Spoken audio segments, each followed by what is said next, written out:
Today I want to talk about glory. 1 Corinthians chapter 1 verse 17. మొదటి కొరింథీయులకు రాసిన పత్రిక మొదటి అధ్యాయము 17వ వచనం. బాప్తిస్మమిచ్చుటకు క్రీస్తు నన్ను పంపలేదు గాని క్రీస్తు యొక్క శిలువ వ్యర్థము కాకుండునట్లు వాక్చాతుర్యము లేకుండా సువార్త ప్రకటించుటకే ఆయన నన్ను పంపెను. బాప్తిజం ఇచ్చుటకు క్రీస్తు నన్ను పంపలేదు గాని, అంటే మరి ఇక్కడ కొంతమంది మీదకి మరి వరాలు వచ్చేస్తాయి, భాషలు మాట్లాడే వరం వచ్చేస్తుంది. అప్పుడు పౌలు భక్తుడు వారిని చూసి, మరి ఇప్పుడు మీరు ఏకంగా ఆత్మనే పొందుకున్నారు అంటే, ఆత్మ పొందుకోవడం మళ్ళీ ఇక్కడ మీరు వేరుగా చూసుకోవాలా. ఎవరైనా యేసు దేవుడని హృదయంలో నమ్మితే వాళ్ళు పరిశుద్ధాత్మ ఉంటాడు. ఎందుకు అంటే పరిశుద్ధాత్మ లేకుండా యేసు దేవుడని చెప్పలేరు. You cannot tell that Jesus. Let's go to 1 Corinthians 12:2-3. మీరు అన్యజనులయున్నప్పుడు మూగ విగ్రహములను ఆరాధించుటకు ఎటుపడినా అటు నడిపింపబడితిరని మీకు తెలియను. ఇందుచేత దేవుని ఆత్మ వలన మాట్లాడువాడెవడును యేసు శాపగ్రస్తుడని చెప్పడనియు, పరిశుద్ధాత్మ వలన తప్ప ఎవడును యేసు ప్రభువని చెప్పలేడనియు నేను మీకు తెలియజేయుచున్నాను.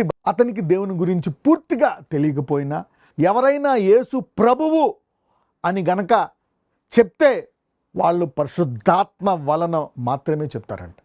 యేసు దేవుడు, యేసు ఒక్కడే దేవుడు. ఆయన ఈ భూలోకాన్ని మరి తండ్రి కుమారుడు ద్వారా భూలోకాన్ని సృష్టించాడు. అన్ని సమస్తము కుమారుడు కూడా చేశాడు. ఆయన ఈ భూమి మీదకి మరీ కడుపున ఆయన పుట్టాడు. తర్వాత మన పాపం విషయమే సిలువలో మరణించాడు. మూడవ దినాన తిరిగి లేచాడు. ఆయన వెళ్ళి ఆదరణకర్తను పంపించాడు.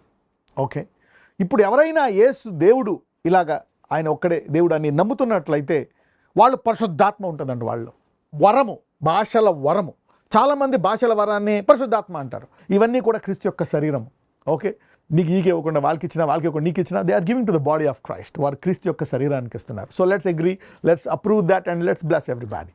సో ఇక్కడ మరి దేవుని ఆత్మ వలన తప్ప ఎవడో యేసు ప్రభు అని చెప్పలేడంట. ఓకే, ఇప్పుడు వారితో మాట్లాడుతున్నప్పుడు వారి మీదకి దేవుని ఆత్మ వచ్చేసింది. మరి పేతురు భక్తులు మాట్లాడినప్పుడు దేవుని ఆత్మ వచ్చేసిందంటే వాళ్ళు ముందుగానే యేసు దేవుడు అని తెలుసుకున్నారు. విశ్వాసం ముందు పరిశుద్ధాత్మ ఉన్నాడు. మరి పౌలు భక్తులు ఇంకా ఎక్కువ మాట్లాడుతున్నప్పుడు మరి ఆత్మ వరం వారికి వచ్చి భాషలతో మాట్లాడారు. Okay, now let's go back. మొదటి కొరింథీయులు మొదటి అధ్యాయం 17వ వచనం. బాప్తిస్మమిచ్చుటకు క్రీస్తు నన్ను పంపలేదు గాని క్రీస్తు యేసు శిలువ వ్యర్థము కాకుండునట్లు వాక్చాతుర్యము లేకుండా సువార్త ప్రకటించుటకే ఆయన నన్ను పంపెను. ఇక్కడ మరి రెండు వాటిని వ్యర్థపరుస్తున్నట్టుంది వాక్యములు, కానీ వ్యర్థపరచట్లేదు. You need to know the context. ఒకసారి మనం అర్థం చేసుకోవాలా. మరి ఇక్కడ వాక్చాతుర్యాన్ని కూడా వ్యతిరేకించట్లేదు. అంటే బోధ మాటలతో చక్కగా దేవుని వాక్యాలను అర్థమయ్యేటట్టు చెప్పడం అనేటువంటిది వాక్చాతుర్యం. అదొక వరము. నన్ను పంపలేదు అంటే అర్థమేంటి? అక్కడ దాన్ని వ్యతిరేకించట్లేదు. ఇక్కడ కేవలము ఉత్తి వాక్యాన్ని బోధించడానికి కూడా వ్యతిరేకించట్లేదు ఇక్కడ పౌలు భక్తుడు. అయితే పౌలు మరి ఒక విషయాన్ని ఇక్కడ కేంద్రీకరించి చెప్తున్నాడు. క్రీస్తు యొక్క శిలువ వ్యర్థము కాకుండానట్లు. నా ఇంత గొప్ప రక్షణ ప్రభువు వాక్యము బోధించుట చేత ఆరంభమై, ఆ తర్వాత మహత్కార్యాలు, సూచకార్యాలు, నానా విధమైన పరిశుద్ధాత్మ వరముల చేత అవి దృఢపరచబడినదై గొప్ప రక్షణ బయలుపరచ. అంటే పౌలు ఏం చెప్తున్నాడు? మీరు మార్మన్స్ పొందారా? అందరూ ఒకసారి మార్మన్స్ పొందారు అంటారు, అయిపోయింది. మరి అలాంటి వారికి మరి ఇక్కడ పౌలు భక్తుడు చెప్తున్నాడు, don't stop there, that's the beginning. ఒకవేళ అలా ఆపితే ఏమవుతుంది? అక్కడే ఆగిపోతే అమ్మాయి అయిపోయింది, ఇంక నువ్వు పరలోకంకి వెళ్ళిపోతావు. కరెక్ట్గా వెళ్ళిపోవచ్చు పరలోకానికి. That's basic, that's powerful. అది చాలా ఉత్తమమైంది, అది చాలా గొప్పది. అయితే పౌలు భక్తుడు ఏం చెప్తున్నాడు అంటే, కేవలం అక్కడే నువ్వు ఆగిపోతే, కేవలము ఈ వాక్యాన్ని బోధించడం చేత మాటలతో మాత్రమే చక్కగా వాక్యం వచ్చి వాళ్ళకి ఆదరణ వచ్చేస్తుంది. ఓకే, అక్కడితో ఆగిపోతే వాళ్ళు రక్షింపబడతారు, వాళ్ళు పరిశుద్ధంగా ఉంటారు, వాళ్ళు ఆశీర్వదించబడతారు, వాళ్ళు పరలోకానికి వెళ్తారు. కానీ క్రీస్తు శిలువ వ్యర్థమైపోతుందంట. How is this possible now? How can a nice preacher continue to preach is nullifying the cross? Here is my point. I hope you got it now. I'm going to explain on this area. ఇంగ్లీష్లో కూడా చూద్దాం. For Christ sent me not to baptize but to preach the gospel, not with wisdom of words, lest the cross of Christ would be made of none effect. అంటే ఇతరులకు సిలువను చూపించి ఈయనలో సామర్థ్యం ఉంది, నువ్వు నమ్ముకో అనేటువంటి శక్తి display, demonstration will not happen. అది ఇక్కడ పౌలు భక్తుడు చెప్తున్నాడు. You only preach, only worship, only play music, only media, only that. No no no no no. Anybody should not stop there. That's the beginning. That's the basic structure. Okay. ఇక్కడ సిలువ వ్యర్థము కాకుండానట్లు God is going to begin with preaching. అక్కడికి ఆగిపోతే సంఘమంతా రక్షింపబడుతుంది. But what about the other people? other people cannot see the cross. Then you will nullify the cross. See that now? ఇక్కడ చూస్తే కొంచెం strong words మాట్లాడతాడు.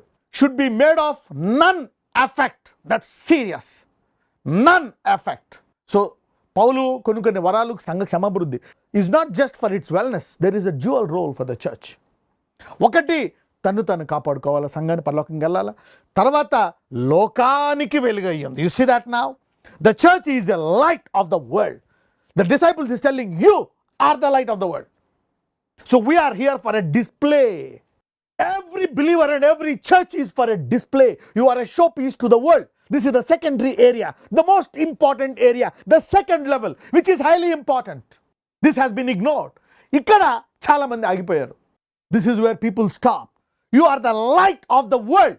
మనము లోకానికి వెలుగైనమని మర్చిపోకూడదు. మనం పరిశుద్ధంగా ఉంటాం, మనం నీతిగా ఉంటాం, మనం వాక్యాన్ని చదువుతాం, మనం ఆదరించుకుంటాం, మనము కూటాలు పెట్టుకుంటాం, మనము ఉద్యోగ కూటాలు, స్వస్థత కూటాలు, మనం అన్నీ పెట్టుకుంటాం. But we are a light of the world. అది మనం గుర్తుపెట్టుకోవాలి. అంటే లోకం ఒకవేళ వెలగాలి, లోకములో చీకటి పోవాలి అంటే మనము దానికి వెలుగై ఉన్నాం. ఇది కనుక మర్చిపోయామనుకోండి, మనము లోకానికి వెలుగై ఉన్నాం. మనకు లోకానికి చాలా సంబంధం ఉంది.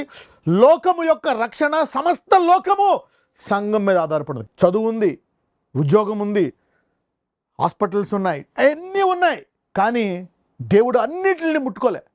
He's telling the church, you are the light of the world. You see that now? This is another very important area. అందుకే పౌలు భక్తుడు కూడా ఒక చోట ఏం చెప్తాడంటే, మీరు ఏది పడితే తినొచ్చు, మరి అంగడిలో అమ్మిన ఏదైనా తినొచ్చు అంట. You can eat. అది పరిశుద్ధపరచబడుతుంది అంట. లోకంలో ఉండేవాడికంటే నీలో ఉండేవాడు గొప్పవాడు. సో అందులో ఉండే అపరిశుద్ధమైంది నీ యొక్క సామర్థ్యంతో పరిశుద్ధం అవుతుంది.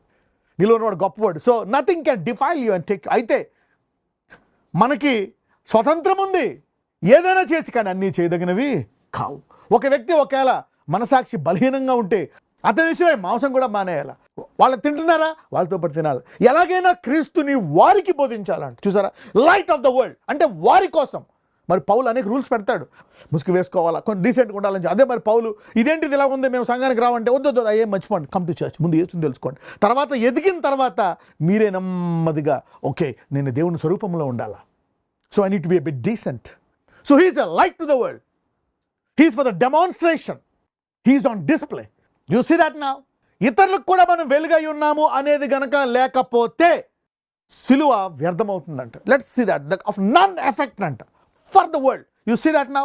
సిలువ వ్యర్థం అంట. How can a believer, how can a prophet, apostle can nullify the cross? yes he can. You getting me now? Only word. Good, I agree with that. That's basic. కానీ మనం లోకానికి వెలుగై ఉన్నాం. ఈ దృక్పథంతో మనం చూడలేదనుకోండి, నన్ ఎఫెక్ట్ అంట. The cross has made none effect. So we see the power of God being nullified because we forgot that we are the light of the world. We only focused on heaven. Yes, that is true. That's the basic. అదే రూట్లో కేవలం పరలోకంకి వెళ్దామనే మార్గంలో కూడా సిలువను వ్యర్థపరిచారు. You see that now? అంటే light of the world అనే దాన్ని కంప్లీట్గా షట్ డౌన్ చేసేశారు. Let me now discuss more things in this area. అంటే every worshipper, every believer, every priest, అంటే ప్రతి విశ్వాసి కూడా నేను పరలోకానికి వెళ్తూ నేను ఇక్కడ క్రీస్తుల సంబంధాన్ని కాపాడుకుంటూ జనులకు వెలుగు వచ్చేటట్టు చూసుకోవాలి. So that Christ will reflect through you, so that they will see Christ in you. So let's do a new beginning. 1 కొరింథీయులు 1:18. సిలువను గూర్చిన వార్త నశించుచున్న వారికి వెర్రితనము గాని రక్షింపబడుచున్న మనకు దేవుని శక్తి. Okay, it is also the power of God. చూడండి, బయట ఎవరో నమ్మకపోయినా నువ్వు నమ్ముతావు. నీకు తిండి లేకపోయినా, బాధలున్నా, ఇంకా రోగాలున్నా, కష్టాలున్నా, నీకు తెలుసు దేవుడు ఉన్నాడు, ఆయన శక్తిని నమ్ముతున్నా. నీకు ఇంకా కొన్ని బాధలున్నా, కష్టాలు ఎన్నున్నా సరే మమ్మల్ని అవమానపరుస్తాను, దేవుడే ఉంటే నీకు ఎందుకు ఇంకా మరి ఈ రోగం తగ్గలేదు, దేవుడే ఉంటే నీకు ఇంకా పెళ్ళి అవ్వలేదు, దేవుడే ఎందుకు పిల్లలు ఎందుకు పుట్టలేదు, దేవుడే ఉంటే ఇంకా నువ్వు ఎందుకు అద్దీంట్లో ఉంటున్నావు, దేవుడే ఉంటే ఎందుకు ఉద్యోగం రాలేదు, నీకు దేవుడే ఉంటే ఎందుకు ఇలాంటి పిల్లలు పుట్టారు, ఎందుకు ఈ కష్టాలు, ఎందుకు అది అనేకలు అంటారు. అయినా నీకు తెలుసు అది దేవుని శక్తి, పరలోక రాజ్యం అనేది ఉంది, వెళ్ళిపోతుంది. So that's different area. రక్షింపడిన వారికి మనకి ఎన్ని కష్టాలు మనకు తెలుసు. God is real. అది దేవుని శక్తి, మనం దాన్ని పట్టుకుంటాం. లోకంలో ఏది మన సమస్య లేదు, లోక సమస్యలు ఏది మనల్ని మార్చలేదు. Okay, let's read verse 19. 19వ వచనం చదువుదాం. ఇందు విషయమై జ్ఞానుల జ్ఞానమును నాశనము చేతును, వివేకుల వివేకమును శూన్యపరుతును అని వ్రాయబడి ఉన్నది. చూసారా? What is the purpose of the church? Now this is the second dimension. I preached the first dimension ఇందాక వరకు చెప్పాను. You the church. అయితే the purpose of the church. So the major ministry of the church is to destroy the wisdom of the voice. ఇది దేవుడి యొక్క machine.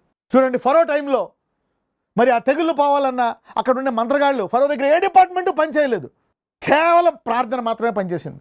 మోసే prayer చేస్తాడు, తెగులు పోతుంది. మోసే ప్రేయర్ చేస్తాడు, ఆ వడగళ్ళు ఆగిపోతాయి. మోసే ప్రేయర్ చేస్తాడు, ఆ రక్తం మళ్ళీ నీరుగా మారుతుంది. మోసే ప్రార్థిస్తాడు, మళ్ళా అవన్నీ ఆగిపోతాయి. యు సీ దట్ నా only prayer become the solution. మోసే కాలంలో నథింగ్ ఫరో ఏం చేయలేకపోయి లాస్ట్కి మళ్ళీ వచ్చాడు, మోసే ఇది తీసేయి, మోసే ఇది తీసేయి. ఫస్ట్ ఏమో నువ్వు తీనంటాడు, మళ్ళీ తీసేయి. మరి మనం చూస్తే 14 తెగుళ్ళు వచ్చాయంట, రకరకాలు వచ్చాయి. అన్నిటికి only prayer was the solution. No other solution. So there is no other solution to Pharaoh and his government and his departments. తన దేవునికి ప్రార్థన చేయడం తప్ప వేరే పరిష్కారం ఫరో కనపడలే. మళ్ళా మోషే దగ్గరికి వస్తాడు, ప్లీజ్ నేను తప్పు అయిపోయింది, పొరపాటు అయిపోయింది, ఒకసారి క్షమించు, దయచేసి ఇవన్నీ తీసేయమని అడుగు అంటాడు. సరే అంటాడు. మళ్ళీ హృదయం కట్టిపరుచుకుంటాడు. మళ్ళీ వచ్చి దయచేసి ఒక్కటి తీసేవా ప్లీజ్ అంటాడు. మళ్ళీ తీసేస్తాడు. So there are times going to come.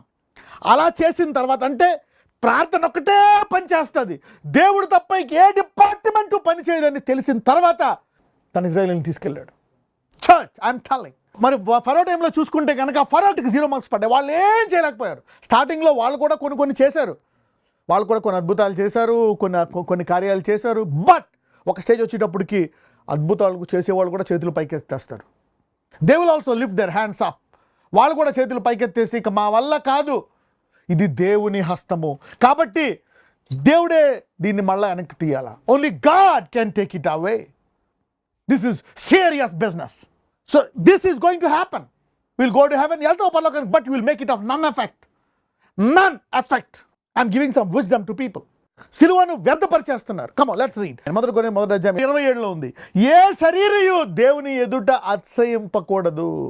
So there will be a time where the believer is the only solution. Nobody other than a believer should get the glory. So why is Christ in you? The hope of glory. So కేవలం మనమే కాదు, we are the light of the world. మనము లోకానికి వెలుగు, మనకి లోకానికి చాలా సంబంధం ఉంది అనేది మర్చిపోతున్నాము. That's where you need power. అందుకే పౌలు అంటాడు మొదటి కొరింథీయులు 1:27, ఏ శరీరయు విశ్వాసి ఈరోజు వాక్యం వింటున్న వారా, యు ఆర్ వెరీ పవర్ఫుల్. నిన్ను తక్కువ అంచనా వేసుకుంటున్నావు. నీలో ఎంత సామర్థ్యం ఉందంటే ఎలీషా ఎముక చచ్చిన శవాన్ని లేపిందంట, అంత సామర్థ్యం ఉంది. మరి మనలో ఇన్ఫీరియారిటీలు, బలహీనతలు అన్నీ ఉండి ఆ సామర్థ్యాన్ని బయటికి తీయలేకపోతున్నాం. You are very powerful sign. You are too much. Talk your neighbour and say you are too much in Jesus. You may be weak, you may be sick, నువ్వు బలహీనంగా ఉండొచ్చు, కానీ ఆ ఎలీషా అలాగే అన్ని తెలిసిపోయిన ఎముకలు ఎంత సామర్థ్యం ఉందో చూసారా. చచ్చిన శవం ఎముకలు ఎగిరితే you are too much, you are too powerful. You are the only solution for the planet believers. ఈ వాక్యం వింటున్న విశ్వాసులారా, నీవే ఈ భూలోకానికి పరిష్కారం. అందుకే అస్తమానము నా కొరకు, నా కుటుంబం కొరకు, నా కష్టాల కొరకు ఇది తీసేయండి, ప్రేయర్ చేయండి, నా కొరకు జ్ఞాపకం చేసుకుని అనొద్దు. ప్రభువా, ఈ మరణ వేదల్లో, ఈ కష్టాల్లో, ఈ బాధల్లో, ఈ రోగాల్లో, అప్పుల్లో నీ మహిమను బయటికి తీనాయన అనాలి. You should ask that way. Christ in you, with all this pain, problem, sickness, disease, let glory come out of me. That should be your prayer. Don't always complain, always. అది లేదు, ఇది లేదు, దయచేసి మాకు ప్రేయర్ చేయండి. We have the reality of Jesus in us. We are a light to the world. అప్పుడప్పుడు you need to ask God, bring glory out of this pain. ఈ వ్యాధిలోంచి, మరణ వేదనలోంచి, బాధలోంచి, కష్టాల్లోంచి నీ మహిమను బయటికి తీయాయా. ఎలీషాలో అంత గొప్ప మహిమ ఉంది. అప్పుడప్పుడు మనం చూస్తే ఎలీషా యొక్క మహిమ ఎలీషా కూడా ఉపయోగపడలే. How sad it is. ఎలీషాలో ఎముక, అతను చనిపోయిన తర్వాత ఆ ఎముకలో మహిమ ఇంకొక చనిపోయిన సేవకుడిని స్వస్థపరిచింది, కానీ ఆ ఎముక ఎలీషా రోగాన్ని స్వస్థపరచలేకపోయింది. If you don't want to be a light of the world, the anointing will not manifest even to you. But today, Christ is our head. Glory is going to come out of your problem. ఈరోజు your mind is being focused now. ఇగో మనం దీని కొరకే కాదు, మనం లోకం కొరకు కూడా. కాబట్టి నేను లోకానికి కూడా వెలుగై ఉండాలి. Not just for yourself. Selfishness is dangerous. అందుకే అక్కడ ఎలీషా అభిషేకం అతను కూడా పనిచేయలేదా. How sad it is. చనిపోయిన శవం ఎముకకు తాకిన వెంటనే లేచి కూర్చున్నాడు ఆ సైనికుడు. You see that now. If you don't want to be a light of the world, it's dangerous. I hope somebody is getting this. మనమే కాదు, లోకానికి ఎలా వెలుగవ్వాలనేది should be also. Now somebody is tapping in to the second dimension today. ఈరోజు అనేకులు ఈ రెండవ దశలోకి వెళ్తున్నారని ఆలోచిస్తున్నారు. When you're connected to others, you're blessed. But somebody is tapping into second dimension today. ఏ శరీరం అవ్వకూడదు అంటే నీ నుంచే మహిమ రావాలని దేవుడు కోరుకుంటున్నాడు. God wants to use you and bring out. Come on, before that, let me read this. 1 కొరింథీయులు 2వ అధ్యాయము 1-5 వచనాలు చదువుదాం. పౌలు అల్టిమేట్గా ఏం చెప్తున్నాడు? సహోదరులారా, నేను మీ యొద్దకు వచ్చినప్పుడు వాక్చాతుర్యముతో గాని జ్ఞానాతిశయముతో గాని దేవుని మర్మమును మీకు ప్రకటించుచు వచ్చిన వాడను కాను. సహోదరులారా, నేను మీ వద్దకు వచ్చినప్పుడు వాక్చాతుర్యముతో కానీ జ్ఞానాశయంతో కానీ దేవుని మర్మమును మీకు ప్రకటించి వచ్చిన వాడిని కాను. వాయ్? వాక్చాతుర్యం అంటే మాటలతో చెప్పడా? తప్ప. జ్ఞానంతో చెప్పడా? జ్ఞానవరము. వాక్చాతుర్యం ఒక వరము. దేవుని మర్మాన్ని అంటే నేను దాని మీద ఆధారపడలే. I'm always using my second level to promote even the first level. నేను సెకండ్ తప్పు అని చెప్పట్లేదు, ఆ సెకండ్ది నీకు కావాలి అని చెప్తున్నాను. చూద్దాం. నేను యేసుక్రీస్తును అనగా సిలువ వేయబడిన యేసుక్రీస్తును తప్ప మరిదేనిని మీ మధ్య నెరగకుందునని నిశ్చయించుకొంటిని. మరియు బలహీనతతోనూ భయముతోనూ ఎంతో వణుకుతోనూ మీ యొద్ద నుంటిని. మీ విశ్వాసము మనుషుల జ్ఞానము ఆధారము చేసుకొనక దేవుని శక్తిని ఆధారము చేసుకొని ఉండవలెనని. అంటే నీవు ఈ వాక్యాన్ని పట్టుకున్నావా? ఈ వాక్యములోంచి దేవుని శక్తి రావాలి అని అడుగుచున్నాడు. So let the power come out of the word you are believing. చూద్దాం. మీ విశ్వాసము మనుషుల జ్ఞానమును ఆధారము చేసుకొనక దేవుని శక్తిని ఆధారము చేసుకొని ఉండవలెనని నేను మాట్లాడినను సువార్త ప్రకటించినను జ్ఞానయుక్తమైన తీయని మాటలను వినియోగింపక పరిశుద్ధాత్మయు దేవుని శక్తియు కనపరుచు దృష్టాంతములనే వినియోగించి. నేను మాట్లాడినను సువార్త ప్రకటించినను కేవలము వాక్యమే, వర్డే అని చెప్పకుండా పరిశుద్ధాత్మయు దేవుని శక్తియు కనుపరచు. Eyes will see the power of the works of the Holy Spirit. అంటే కనపడాలంట. Let's see the word one more time. నేను మాట్లాడినను సువార్త ప్రకటించినను జ్ఞానయుక్తమైన తీయని మాటలు వినియోగింపక పరిశుద్ధాత్మ దేవుని శక్తి కనుపరచు దృష్టాంతములు. చూడండి. That your faith should not stand in the wisdom of but in the power of God. Let's read verse 4. Let me read in English. And my speech and my preaching was not with enticing words of man wisdom. అంటే అవి wrong అనట్లేదు, వాక్యం తప్ప అనట్లే, వాక్యం బోధించడం తప్ప అనట్లే, బోధ తప్ప అనట్లేదు. The holiness of preaching will begin the beginning. కానీ నేను దానికి ఇంకో దాంతో కలుపుతున్నాను. Demonstration of spirit and power. ఆ శక్తి కనపడాలా. నేను విశ్వాసాన్ని కనుక నా ఆఫీస్ నన్ను చూసి దేవుణ్ణి తెలుసుకోవాలా, నా పనులు నన్ను చూసి దేవుణ్ణి తెలుసుకోవాలా, నా ఇరుగు పొరుగు వారు నన్ను చూసి దేవుణ్ణి తెలుసుకోవాలి, నేను మార్కెట్కి వెళ్ళినప్పుడు ఆ మార్కెట్ రోడ్ నన్ను చూసి దేవుణ్ణి తెలుసుకోవాలా, నేను కనపడే ప్రతి ఒక్కళ్ళు నన్ను చూసి దేవుణ్ణి తెలుసుకోవాలి. I need to be a demonstrator. ఏదో ఒక అద్భుతం చేయను ఆయన. Do something. Don't let me keep it for my self. I'm a light to the world. So you need to have the mind of Christ. దేవుని శక్తిని ఆధారం చేసుకోవాలి. But from today, ఈ రోజు నుంచి నువ్వు ఆఫీస్కి వెళ్తున్నా, ఈ ఐటీ ఆఫీస్లో అనేకులు will see Christ through you. If you are a nurse, your hospital will see Christ through you. So somebody is going to be a demonstrator. The supernatural will take over. యోసేపు పనుడుగా చేరాడు, కానీ అతని హస్తములో ఉండేటువంటి శక్తిని ఆ నాయకుడు చూసి సమస్తం మీద పెట్టేశాడు యోసేపుని. అలాగే నీ యొక్క సామర్థ్యాన్ని చూసి ఎవరైనా వెలుగును చూసి దాన్ని కొంచెం కింద పెట్టండి. ఎక్కడ పెడతారంట? Top of the city. అలాగే సంఘము వెలగడాన్ని చూసి ఐఎమ్ టెల్లింగ్ సంథింగ్. మీరు మనుషులకైనా ఆధారం చేసుకోవాలి, దేవుని శక్తిని ఆధారం చేసుకోవాలి. అక్కడ దేవుని శక్తిని ఆధారపడ్డాడు. Lifted him up. దావీదు దేవుని శక్తిని ఆధారపడ్డాడు. గొలియాతుని చంపేసి సమాజానికి రాజు అయిపోయాడు. సౌలు 1000 మందిని చంపితే దావీదు 10,000 మంది. దావీదు గొర్రెలు కాసుకునేవాడు. When they are relying on the power of God, the worshipper took over the nation. When word came to Joseph. జోసెఫ్కి వాక్యం వచ్చిందంట. He got a vision. He took over. You are a light to the world. Don't limit yourself. Only word. If you are doing only word, you will be limiting yourself. మరి క్రీస్తును వ్యర్థపరుస్తామంట. We will nullify the cross. But God has quite opposite plans. ప్రభువా, నేను వెలుగ్గా ఉండాలను. Purpose and vision. Let me pray for you.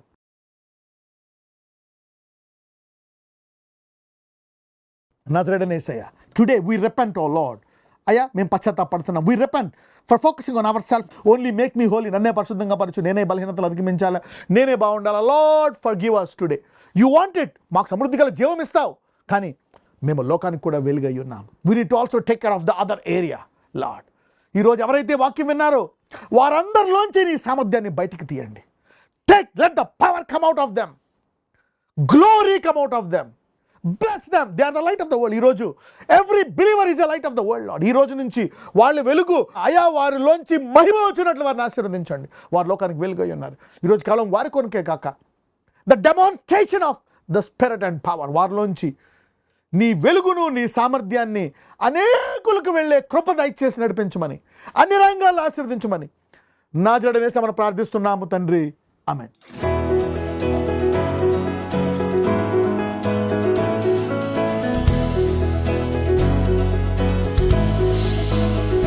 అందరికీ praise lord అండి. నేను 2 years నుంచి JCNM సంఘానికి వస్తున్నాను. సో సెప్టెంబర్ లాస్ట్ వీక్లో ఆశక్క గారు ఆఫ్లైన్ హీలింగ్ ప్రేయర్స్ అంటే నేను మమ్మీ వచ్చామన్నమాట. మమ్మీ ఒకసారి ఒక ఫంక్షన్కి వెళ్ళినప్పుడు చైర్ మీద నుంచి కింద పడిపోయింది. సో ఇంకా జర్నీలో ఆ పెయిన్ తను తెలుసుకోలేకపోయింది. ఇంటికి వచ్చిన తర్వాత పెయిన్ అని చెప్తుంటే నేను మళ్ళీ డాక్టర్ దగ్గరికి తీసుకెళ్ళాము. తను పెయిన్ కిల్లర్స్ ఇచ్చారు, కానీ ఎన్ని ట్యాబ్లెట్స్ వేసుకున్నా తగ్గలేదు. ఒక 10 days తను చాలా సఫర్ అయింది. 10 to 15 days అయితే అసలు వంగి కూర్చొని లేవలేక అసలు ఫ్రీగా వర్క్ కూడా అమ్మ చేసుకోలేకపోయింది. సో బ్యాక్ బోన్ అసలు ఇంకా ఎన్ని ట్యాబ్లెట్స్ వేసుకున్నా కూడా అసలు హీల్ అవ్వలేదు. సో ఆశక్క ప్రేయర్ చేశారు.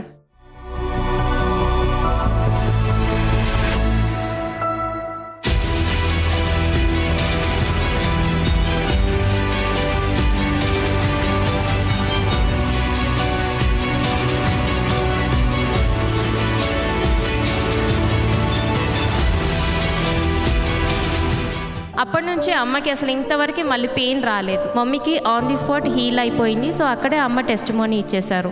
నా పేరు రేవత్ అండి. 2 years నుంచి జేసీఎన్ఎం సంఘానికి వస్తున్నామండి.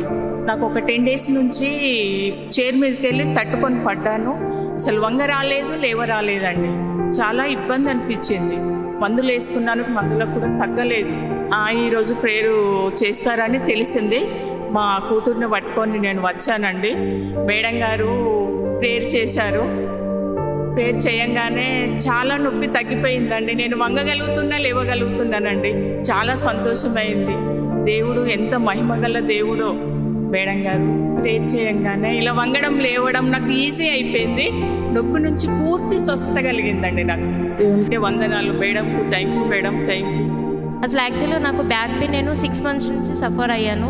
కంటిన్యూస్గా ఏదైనా టీవీ దగ్గర కూర్చొని ఒక 1/2 hour కూర్చొని సడన్గా లేవాలనుకున్నా కూడా నేను లేవలేకపోయేదాన్ని. చాలా ఒక రకమైన పెయిన్ అనమాట. సో అంటే కూర్చుని సడన్గా లేచినా కూడా నాకు బ్యాక్ పెయిన్ వచ్చేది. సో డాక్టర్స్ దగ్గరికి వెళ్తే బ్లడ్ ఏమైనా తక్కువ ఉందని బ్లడ్ టెస్ట్ చేయించుకోమన్నారు. బ్లడ్ టెస్ట్ చేయించుకున్నాను, ప్లస్ ట్యాబ్లెట్స్ కూడా వాడాను.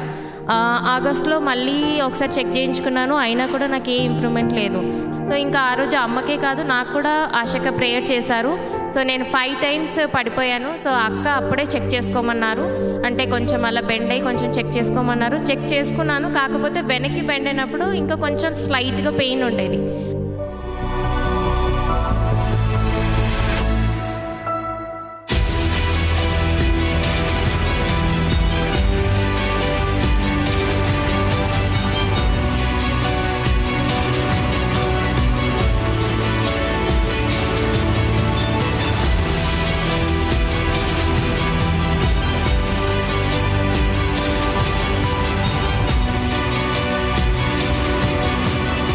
అక్క ప్రార్థన చేసిన తర్వాత ఇంటికి వెళ్ళాను. సో దాని తర్వాత 15 రోజులకి నేను ఒకసారి సేమ్ ఇలాగే ఇంకా అంతకుముందే నేను 1/2 hour కూర్చొని ఎలాగైతే నేను లేవలేక ఆ పెయిన్తో సఫర్ అయ్యానో, ఆ 15 days నేను దాని తర్వాత చెక్ చేసుకుంటే అసలు నాకు పెయిన్ అనేది తెలియలేదు. అదేంటి నేను 1/2 hourకి అప్పుడు పెయిన్ ఉండేది కదా, ఇప్పుడు నాకు పెయిన్ లేదు అనేసి అప్పుడు నేను రియలైజ్ అయ్యాను. సో అప్పుడు నేను గాడ్కి థ్యాంక్స్ చెప్పుకున్నాను. అప్పటి నుంచి నాకు ఇంకా అసలు ఇంతవరకు పెయిన్ కూడా లేదండి. నా వర్క్స్ అన్నీ కూడా నేను కరెక్ట్గా చేసుకుంటున్నాను. Thanks to Jesus and thanks to ఆశక్క అండ్ థ్యాంక్స్ టు జేసీఎన్ఎం.